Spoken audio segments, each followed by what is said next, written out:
The human voice. It's the instrument we all play. It's the most powerful sound in the world, probably. It's the only one that can start a war or say, I love you. And yet many people have the experience that when they speak, people don't listen to them. Why is that? How can we speak powerfully to make change in the world? What I'd like to suggest, there are a number of habits that we need to move away from. I've assembled for your pleasure here 7 deadly sins of speaking. I'm not pretending this is an exhaustive list, but these 7, I think, are pretty large. Habits that we can all fall into. First, gossip. Speaking ill of somebody who's not present. Not a nice habit, and we know perfectly well the person gossiping 5 minutes later will be gossiping about us. Second, judging. We know people who are like this in conversation, and it's very hard to listen to somebody if you know that you're being judged and found wanting at the same time. Third, negativity. You can fall into this. My mother, in the last years of her life, became very, very negative, and it's hard to listen. I remember one day I said to her, it's October the 1st today, and she said, I know, isn't it dreadful? It's hard to listen when somebody's that negative. And another form of negativity, complaining. Well, this is the national art of the UK. It's our national sport. We complain about the weather, about sport, about politics, about everything. But actually, complaining is viral misery. It's not spreading sunshine and lightness in the world. Excuses. We've all met this guy. Maybe we've all been this guy. Some people have a blame thrower. They just pass it on to everybody else and don't take responsibility for their actions. And again, hard to listen to somebody who's being like that. Penultimate, the 6th of the 7, embroidery, exaggeration.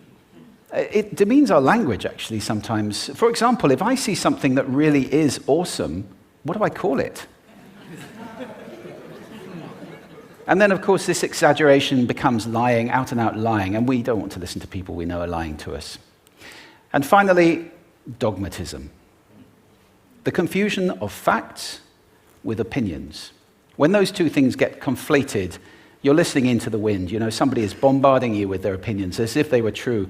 It's difficult to listen to that. I'd like to suggest that there are 4 really powerful cornerstones, foundations, that we can stand on if we want our speech to be powerful and to make change in the world. Fortunately, these things spell a word.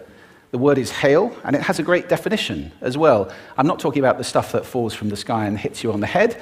I'm talking about this definition, to greet or acclaim enthusiastically, which is, I think, how our words will be received if we stand on these 4 things. So what do they stand for? See if you can guess. The H, honesty, of course.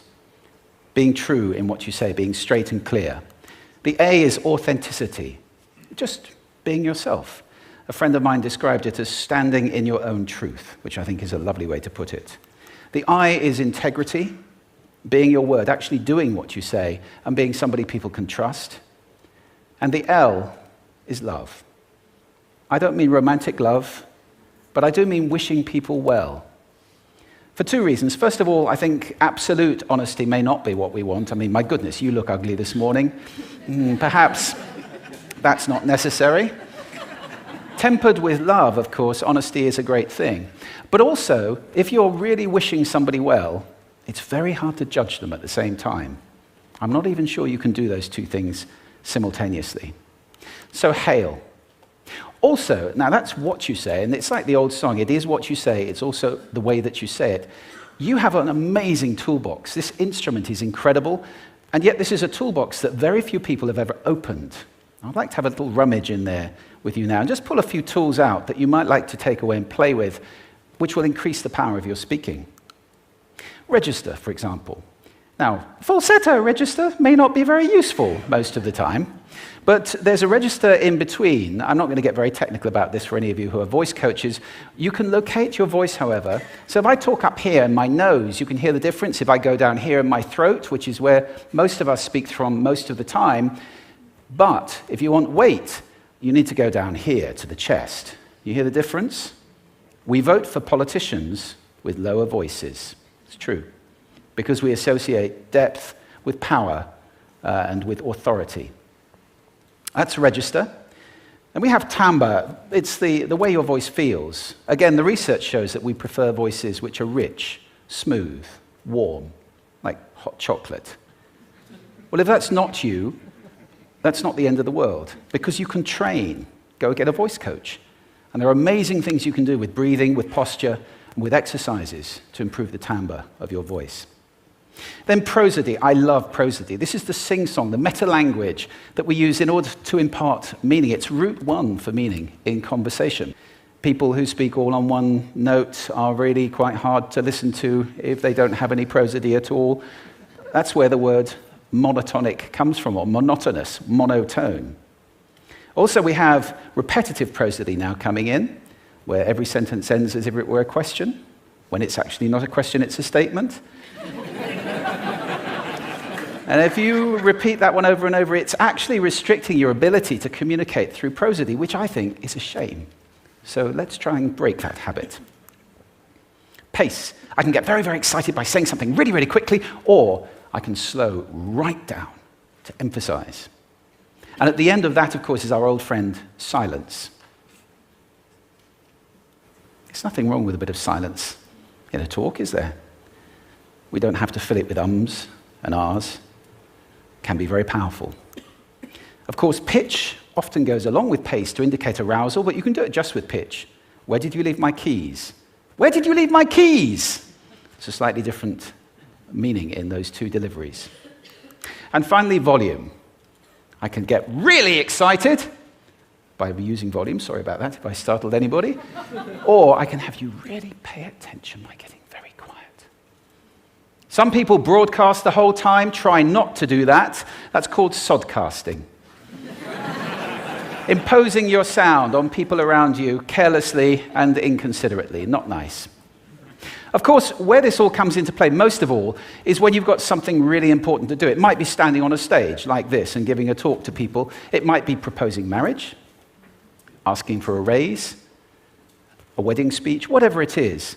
If it's really important, you owe it to yourself to look at this toolbox and the engine that it's going to work on. And no engine works well without being warmed up. Warm up your voice. Actually, let me show you how to do that. Would you all like to stand up for a moment? I'm going to show you the 6 vocal warm-up exercises that I do before every talk I ever do. Anytime you're going to talk to anybody important, do these. First, arms up, deep breath in, and sigh out, like that. One more time. Very good. Now we're going to warm up our lips, and we're going to go bop, bop, bop, bop, bop, bop, bop, bop. Very good. And now, just like when you were a kid. Now your lips should be coming alive. We're going to do the tongue next with exaggerated la, la, la, la, la, la, la, la, la. Beautiful. You're getting really good at this. And then roll an R. That's like champagne for the tongue. Finally, and if I can only do one, the pros call this the siren. It's really good. It starts with we and goes to or. The we is high, the or is low. So you go wee, or wee. Fantastic. Give yourselves a round of applause. Take a seat. Thank you. Next time you speak, do those in advance. Now, let me just put this in context to close. This is a serious point here.